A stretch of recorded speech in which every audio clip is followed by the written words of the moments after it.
Golden State's up 3-2. And I had a feeling that there's something about the body language. Boston took the lead in the third quarter and it came with a lot of energy.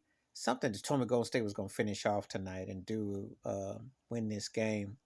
Draymond Green actually set the tempo with his 8 points, had 7 rebounds, assists. He actually played his best offensive game. Steph Curry was in laying in the cut, 14 points, 8 dimes. Didn't play particularly well shooting, but it's always the little things. Klay Thompson got going, you know. But the X factor was Andrew Wiggins, who's fitting in that role of KD. He coming on.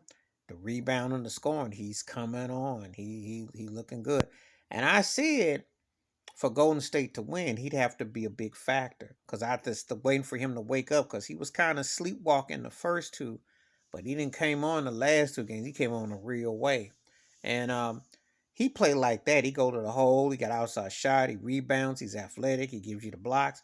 He'll match the energy of Tatum and Brown by himself almost. That's how good Wiggins is. And this was a smart move. Sometimes if you're not really a first option, you might be a borderline second, definitely a third, but you got all this hype.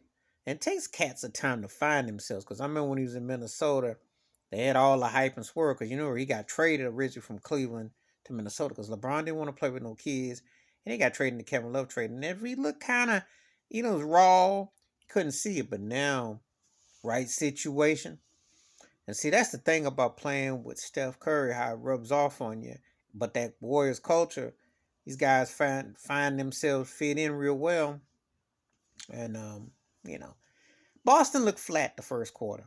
The Golden State's defense, now that's something that my people ain't talking about. Boston's been held under 100 in a couple of these games. So Golden State's defense has stepped up, out rebound them, out hustle them, out work them. I just think that having that pedigree of championship DNA is just so big. It's just hard not to deal with it because eventually it's going to come in the wash and it's going to be hard to overcome. And you know, Steve Kerr made some adjustments. They done some tweaking. Gary Payton the second has been big time. I mean, the subtlety. Looney's been big. I mean, I watch the little things that they do. And no, they're not the Golden State they were when they first went to the finals, but this team is what you call polished and pause. They definitely oppose. Um, they know how to make adjustments, and so um, Boston got their work cut out for them. I've said this before. Boston will somehow miraculously come back in this finals. They're missing that it dude. Larry Bird, Paul Pierce had that it. They don't have that it dude. These guys is too streaky, a lot of gimmicks, a lot of just don't have that it guy. They would be better off if they lose this finals, because then I would think in a year or two they came back, they would win it all. I think they would need some humble pie. And that's what I'm seeing with them, because I think they got a little bit, they didn't really get battle tested in the East. Yeah, they swept the Nets, but they should have lost a game or two there. They probably should have lost to Milwaukee if Chris Middleton played. Or they should have beat Milwaukee in 6, and they should have beat the Heat in 5 or 6.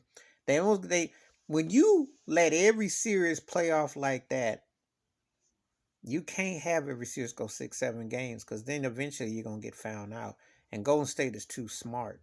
It's not that Golden State is doing what the Spurs did. It's not so much that they're necessarily head and shoulders above, but they're smarter. That's what Tim Duncan and the Spurs did as they got older. You get more mature.